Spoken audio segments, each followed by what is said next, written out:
ఓం నమో వెంకటేశాయ. ఇక్కడ వాడపల్లిలో వెలిసిన వెంకటేశ్వర స్వామి గురించి ఊరా వాడ చెప్పుకుంటున్నారు. మేము ఎక్కడో హైదరాబాద్లో ఉన్నా సరే మాకు తెలియని వాళ్ళు కూడా వచ్చి ఒకసారి అక్కడికి వెళ్ళి దర్శనం చేసుకుంటే చాలా మంచి జరుగుతుందని చాలామంది చెప్పారు.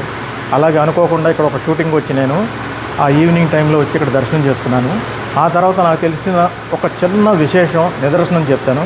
ఇక్కడికి ఆ పెళ్లి కొడుకు పెళ్లి చేసుకుని ఇక్కడికి వచ్చాడు. ఆ పెళ్ళి అవ్వట్లేదు, చాలా సంబంధాలు వస్తున్నాయి, యూఎస్లో ఉన్నాడంటే పూజారి గారు అన్నారు ఒకసారి దూరంగా పెట్టి వీడియో కాల్లో చూపించండి, అతనికి పెళ్ళి అయిపోద్దని చెప్పారండి. అనుకున్నట్టుగానే ఆయన చెప్పినట్టుగానే 5 వారాలు తిరగందే ఆయనకి సంబంధం రావటం, పెళ్లి జరగటం ఇవన్నీ యాదృచ్ఛికంగా జరిగిపోయింది. ఎందుకంటే ఆయన నిదర్శనం ఉంది కాబట్టి జరిగిందని నేను అనుకుంటున్నాను, నమ్ముతున్నాను.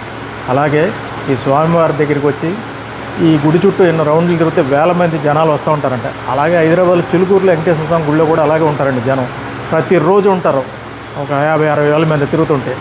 అలాగే అక్కడ కన్నా ఇక్కడ ఈ చుట్టుపక్కల వారికి దగ్గర కాబట్టి ఈ స్వామివారి ఇక్కడ వెలిసి అందరికీ కోరుకున్న కోరికలు తీరుస్తూ చాలా సంతోషపడుతున్నారు. కాబట్టి నేను కూడా వచ్చి ఒకసారి దర్శనం చేసుకున్నామని అనిపించి వచ్చానండి.